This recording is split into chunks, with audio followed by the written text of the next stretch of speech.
کرتے تھے ہمیشہ ریالٹی پہ. یہ جتنے مواعظ ہیں خطبات حکیم الامہ کے نام سے اتنے سارے مواعظ چھپے ہوئے ہیں, سینکڑوں کتابیں لکھی ہیں انہوں نے. جب ان کی موت واقع ہو رہی تھی تو عینی شاہدین کا بیان ہے کہ دونوں انگلیوں سے روشنی کی کرنیں نکل رہی تھیں. کرامت کے طور پہ اللہ نے یہ ساری زندگی انہوں نے اپنے قلم سے اصلاحی امت کا بہت کام لیا.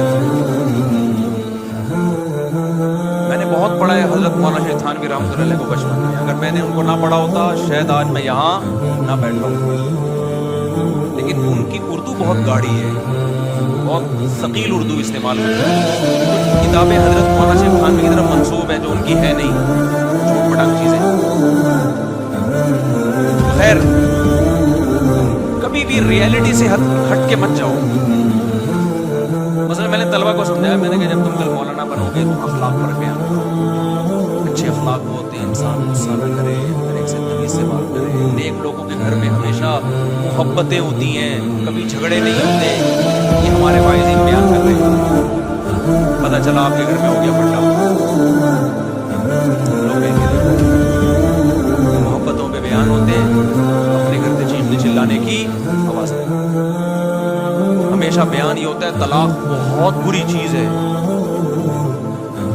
عزتدار لوگوں کا کام نہیں ہے. لو حضرت جی کی اپنی بیگم کو کیا ہو گئی, ڈیورس. لو ہمیشہ بیان ہوتا ہے کاؤنسلنگ, ہم گھروں کو جوڑتے ہیں, جوڑنے میں ثواب ملتا ہے. لو اپنا گھر بچا نہیں سکے, دوسروں کی کیا کر رہے ہیں, کاؤنسلنگ کر کے گھروں کو جوڑ رہے ہیں. میں نے کہا یہ بھیگو ہی نہیں. بولو بھائی ہم گھر جوڑنے کی کوشش کرتے ہیں, جوڑنا ہمارے ہاتھ میں, اپنا نہیں جوڑ سکتے ہیں. کہ تالی دونوں ہاتھوں سے بجتی ہے بھائی. اچھا نیک لوگوں کو بیوی ہمیشہ نیک ملتی ہے, اچھی عورتوں کو ہمیشہ بندہ اچھا ملتا ہے. کہیں بھی نہیں لکھا ہوا ہے نا قرآن میں نہیں. بعض دفعہ بڑے نیک ہوتے ہیں فراڈن مل جاتی ہے, بعض دفعہ ایک عالمہ پاکیزہ پردے دار ہوتی ہے, بندہ 2 نمبر مل جاتا ہے اس کو. سب کچھ ہوتا ہے. استخاروں کی پیداوار ایسی ہی ہوتی ہے. جو آج کل خلاف سنت استخارے نکال رہے ہیں نا, استخارہ نکالا اور یہ والا رشتہ نکل آیا تو پھر وہ چرسی نکلتا ہے اس سے. کہ آپ شریعت سے آگے, شریعت نے کب کہا استخارہ نکال کے شادی کرو بھائی. شریعت نے کہا مشورے کرو, لوگوں سے اس کی تحقیق کرو. فردی چیزیں بنائی ہوئی. ایک خاتون نے کہا میرا ایک رشتہ آیا ہوا ہے. میں نے کہا بھائی وہ آپ کے ابا نے اس کی تحقیق کی ہے, اس کے دوستوں سے اس کے ساتھ سفر کیا یا اس کی پوری انکوائری کی ہے؟ نہیں, میں نماز پڑھتی ہوں, تہجد پڑھتی ہوں, مجھے یقین ہے اللہ میرے ساتھ غلط نہیں کر سکتا. مجھے یقین ہے میرا اللہ میرے ساتھ, میں اللہ پہ توکل کروں گی. کیوں بھائی تو کیا ریخ سے آئی ہوئی ہے, کوئی الگ ٹائم کی اوقات نے کیا کہ تو پہلی ہے جس نے تہجد پڑھی ہے؟ کہ تہجد گزاروں کو چرسی ہیروئن نہیں ملتے, 2 نمبر نہیں مل جاتے؟ اسلام نے کب کہا ہے کہ جب تم تہجد پڑھتے ہو تو جو آ جائے ہاں کر دو؟ ٹھیک ہے اسلام نے. یار آپ کو سمجھ کے نہیں آ رہا. اللہ میاں نے اسباب کے ساتھ دنیا کو جوڑا ہے میرے بھائی.